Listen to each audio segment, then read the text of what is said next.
All 8 participants have come to sweat and to train every part of their body down to the last muscle in the CrossFit box in a former factory in the Berlin district of Wedding.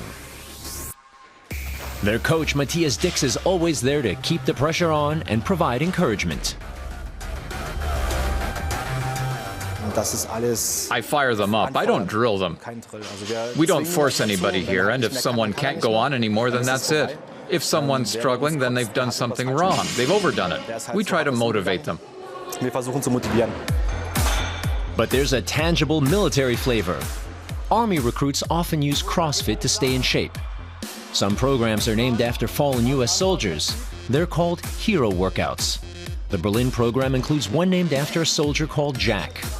Luisa Schlenzok has been training here for 6 months.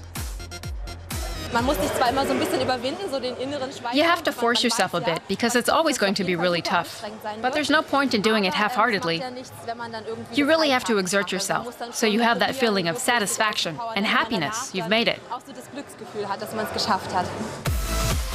They're also out to test their limits at a fitness boot camp in Berlin's Tiergarten.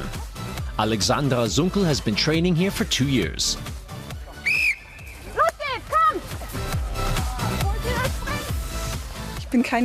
I don't really like gyms. I find them too monotonous. I like the atmosphere here. And we're given instructions and get grief if we want to give up. And that's good. Kathleen Henschel gives the instructions and the grief. She's been running the boot camp for 3 years and demand is growing. All the park's features are integrated into the sessions, which always take place outside in all weathers. You have to like mud, and you shouldn't be scared of worms. You might end up running in dog dirt, so you have to like nature.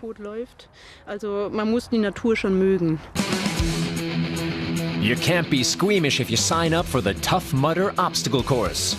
Some 4,800 people competed in this international event the first time it took place in Germany.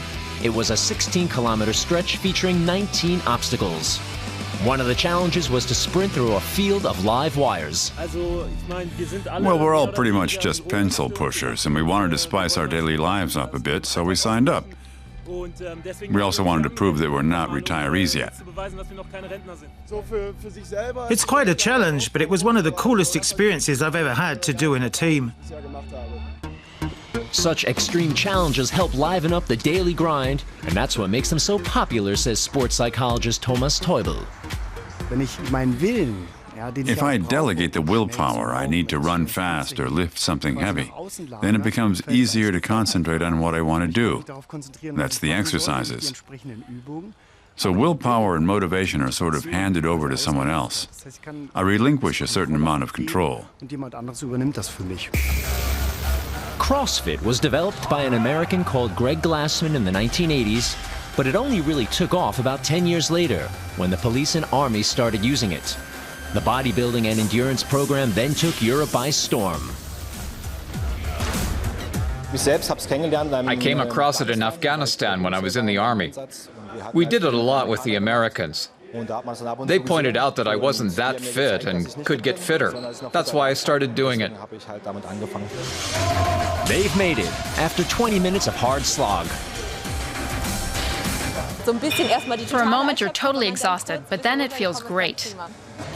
It's always important to do cooling down exercises to prevent injury, and afterwards, the CrossFitters have got a barbecue to look forward to.